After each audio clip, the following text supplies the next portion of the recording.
Gwinnett County Public Library presents GCPL Talk, Unsung Heroines of the Civil Rights Movement.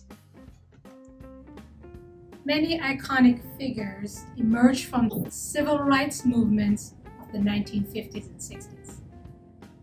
We all know about Martin Luther King Jr., Malcolm X, John Lewis, and Stokely Carmichael.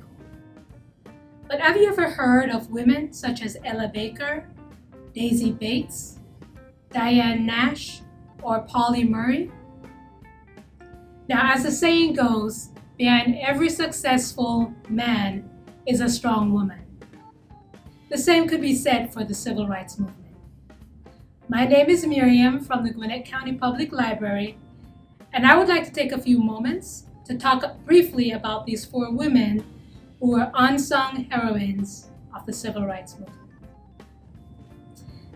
They were organizers and educators who built infrastructure, developed legal arguments, and mentored young leaders. In 1963, thousands of women participated in the organizing and the execution of the historic March on Washington. However, none of the women leaders involved were given the opportunity to give any speech of significance. It was August 28, 1963, the day of the historic March on Washington, where Martin Luther King gave his now iconic I Have a Dream speech. It was also the day that this pledge was made by one of the speakers. The women of this country pledge to all of you fighting for civil liberties that we will join hands with you. We will kneel in, sit in, until we can eat at any counter in the United States. We will walk until we are free, until we can walk to any school and take our children to any school in the United States. And we will sit on, and we will kneel in, and we will lie in if necessary until every Negro in America can vote. This we pledge to the women of America. That speaker was Daisy Bates. Daisy Bates is one of the unsung heroines of the civil rights movement. Born in Utica, Arkansas, she and her husband founded the Arkansas State Press, the only African-American newspaper solely dedicated to the civil rights movement. She was the first woman to be elected president of the Arkansas chapter of the NAACP. In 1954, the Supreme Court ruled that segregated schools were unconstitutional. However, it was not until 1957 when Daisy Bates spearheaded the effort to integrate Central High School in Little Rock that history was made and the Little Rock Nine forced integration of the schools. In his 1998 memoir, Walking with the Wind, a memoir of the movement, the late Congressman John Lewis described Diane Nash as the one person who made more of an impact than anyone else. Diane was born in Chicago and raised in a middle-class Roman Catholic household. In 1959, she attended Fisk University in Nashville, Tennessee, and was confronted by racial segregation for the first time in her life. This led her to join the fight against segregation. She was a co-founder of Student Nonviolent Coordinating Committee and helped to organize the successful campaign to integrate lunch counters in Nashville in 1960. In 1962, she moved to Georgia and became part of the Southern Christian Leadership Conference. In 1963, she was one of the chief organizers and represented the only women's organization involved in the March on Washington. From 1964 to 65, she played an integral role in organizing many Student Christian Leadership Conference campaign, including the Selma Voting Rights campaign. Activist Lonnie King called her the real unsung hero of the movement in Nashville.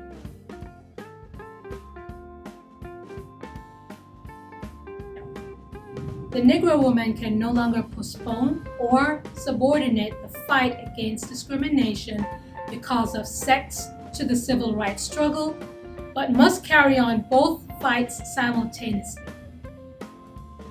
Those were the words of Pauli Murray. Pauli Murray was born in Maryland and raised in Durham, North Carolina. In 1940, she sat in the whites-only section of a Virginia bus with a friend, and they were arrested for violating the segregation laws.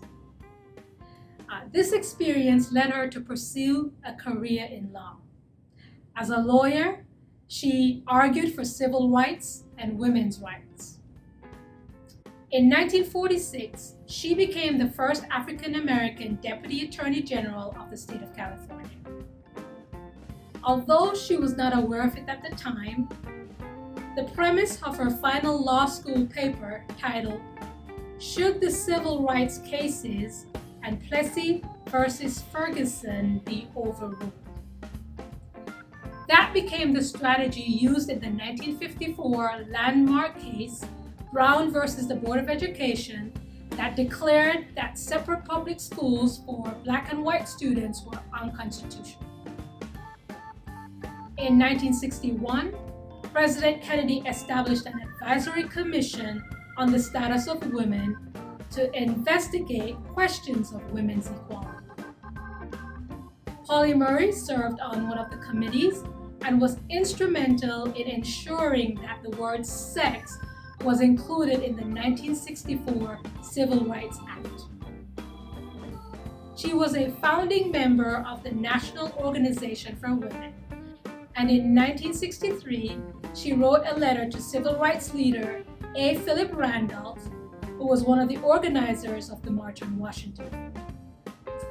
In that letter, she stated, "It is indefensible to call a national March on Washington and send out a call that contains not a single woman leader."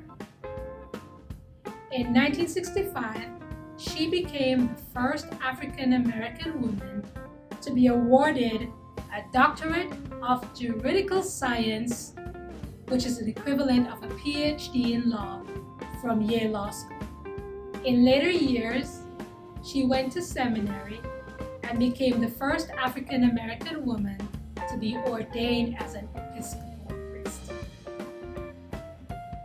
According to author Barbara Ransby, in her book Ella Baker and the Black Freedom Movement, Martin Luther King Jr. was the face of the Southern Leadership Conference, but it was the political savvy of lifelong activist Ella Baker that birthed the organization and set its agenda. Ella Josephine Baker was born in Norfolk, Virginia, but moved to New York City after graduating from Shaw University. Throughout the 30s, Ella honed her skills as a community organizer and immersed herself in the cause of social justice. In 1952, she became the first woman president of the New York chapter of the NAACP and fought to eliminate racism and segregation in the city's schools. In 1955, she helped to organize the Southern Christian Leadership Conference with Dr. King, but left the group a year later. She formed the Student Nonviolent Coordinating Committee, comprising mostly of African American college students. Their focus was to get poor, uneducated African Americans involved in the civil rights movement. During 1963 and 1964, the Student Nonviolent Coordinating Committee organized the Freedom Vote, the Freedom Summer, and Freedom School campaign in Mississippi. She also organized the Mississippi Freedom Democratic Party that participated in the 1964 Democratic National Convention. Her contributions resulted in the adoption of new Democratic Party rules that guarantee the inclusion of blacks and women as future delegations to the Democratic National Convention. In addition to the NAACP, Christian Leadership Conference, and the Student Nonviolent Coordinating Committee, Ella Baker worked with many other civil rights organizations. She was considered the godmother of the civil rights movement, and her work was an inspiration to other activist movements of the 60s and 70s. The civil rights movement could not have happened without these women. Though their stories are sometimes overlooked, they were instrumental in the fight for equal rights for African Americans. They built organization infrastructure, developed legal arguments, and mentored young activists. They understood that the fight for human rights needed to be addressed as dual forces of racism and sexism.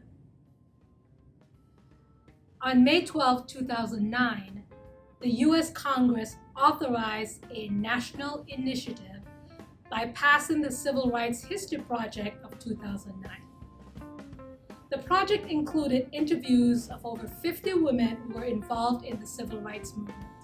As a result of their stories, historians have gained a greater understanding of how vital they were to the gains of the movement. Finally, to quote Coretta Scott King in 1966, women were the backbone of the civil rights movement. For additional information, please see these